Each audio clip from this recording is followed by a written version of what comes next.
Hello everyone, আসসালামু আলাইকুম। Welcome back to my channel. আমি ইয়াসমিন আছি তোমাদের সাথে।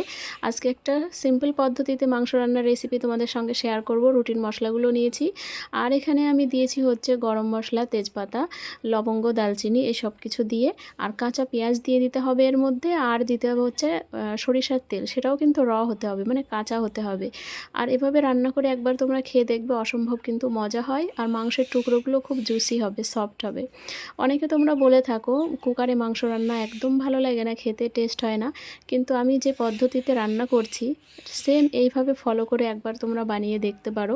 তবে হ্যাঁ, এর ভিতরে একটা মশলা কম্পালসারি, সেটা মানে দিতেই হবে, সেটা হচ্ছে জায়ফল।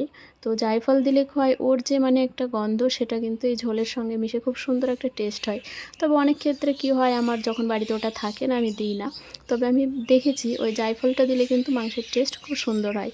খুব ভালো করে মাংসটাকে মাখিয়ে তারপরে আমি 5টা সিটি দিয়ে নামিয়ে নিয়েছি। এবার দেখো লাস্টে যে মশলাটা আমি দিই, এটা হচ্ছে আমাদের বাঙালিদের মানে কমন মশলা।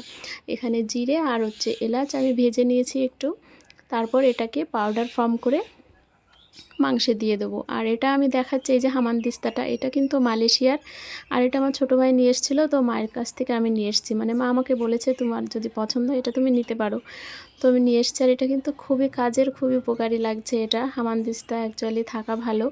এটাতে পেঁয়াজ, তারপরে রসুন, আদা সব কিছু কিন্তু পেস্ট করা যায়, আমি ট্রাই করে দেখেছি। তো এই যে খুব ভালো করে গুঁড়ো করে নিয়েছি, এটা আমি এবার মাংসের উপরে ছড়িয়ে দেব, দিয়ে আমি 2-3 মিনিট ঢাকা দিয়ে রেখে দেবো। আর কিন্তু আমি মাংসটা গরম করব না, মানে জাল করব না, এইভাবে ঢাকা দিয়ে রেখে দেবো। এর টেস্ট কিন্তু দারুণ হবে। মাংস রান্নার অনেক পদ্ধতি আছে, তার ভিতরে আমার সবচেয়ে সহজ যে পদ্ধতি লাগে সেটা হচ্ছে এই। আর খুব ভালোভাবে যদি ম্যারিনেশন করে 20 মিনিট রাখা যায়, তারপরে সিটিটা দেওয়া যায়, তো আরও টেস্টি হবে খেতে।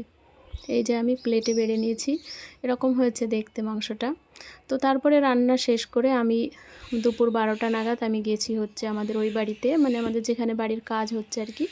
তো এখানে এসছি, আমি এখানে আসি তো অনেকে ভাবে আমি কোথায় যাই, আমি সেখানে গিয়ে কী এমন কাজ করি। তো এই যে তোমরা ভিডিওতে দেখতেই পাচ্ছ, আমাদের ছাদের যে কাঠগুলো খুলেছে, তারপরে এই যে ঘরের অবস্থা এরকম, মানে চারিদিকে ইট পড়ে আছে, কাঠ পড়ে আছে। আর ওই ছেলেটা কাঠগুলো বয়ে বয়ে নিয়ে যাচ্ছে। অ্যাকচুয়ালি হয়েছে কি, ইয়াসিনের আব্বু তো বাড়িতে নেই, তার জন্যে আমি এখানে আসছি আর এই কাজগুলো আমাকে করতে হচ্ছে। তো এই যে বাইরের এই অবস্থা, উঠানে আর কি, উঠানেও অনেক ইট পড়ে আছে, কাঠ পড়ে আছে। তো এগুলো সব গুছিয়ে পরিষ্কার করে তারপরে আমি বাড়ি যাব। তো ইটগুলো গোছানো হয়ে গেছে, আর হচ্ছে এখানে আমি এই যে ঝাড়ু লাগাচ্ছি, অনেক পেরেক পড়ে আছে। এবার ঘরে যেহেতু মিস্ত্রি আরও কাজ করবে, তো পায়ের নিচে ফুটে যেতে পারে, ওই জন্য আমি পেরেকগুলো গোছাচ্ছি। আর যত মানে হাবিজাবি যা কিছু ছিল আর কি, সব ঝাড়ু লাগিয়ে ক্লিন করছি জায়গাগুলো, যাতে করে কি হয়, মিস্ত্রিরা কাজ করতে আসলে আরামসে কাজ করতে পারে। তো এই যে, আর এখানে আসলে কেন জানি মানে মনটা একটু খারাপ খারাপ হয়ে যায়। মানে বাড়ির থেকে আসি বেশ ভালো, কিন্তু এখানে এসে মনটা খারাপ খারাপ লাগে। আর যেহেতু এখন ইয়াসিনের পাপাও নেই, একা একা আসছি, একাই সব কিছু করছি, তো কি আর করা যাবে, মনকে শক্ত রেখেই চলতে হবে। তো বাড়িটা শুরু করেছিলাম তখন একরকম পরিস্থিতি ছিল, মনের অবস্থা। তারপরে ঘরের কাজ আস্তে আস্তে শুরু হলো, তখন একরকম মনের অবস্থা ছিল, এখন কিন্তু আরও অন্যরকম। তবে আশা রাখছি সব কিছু ঠিক হয়ে যাবে।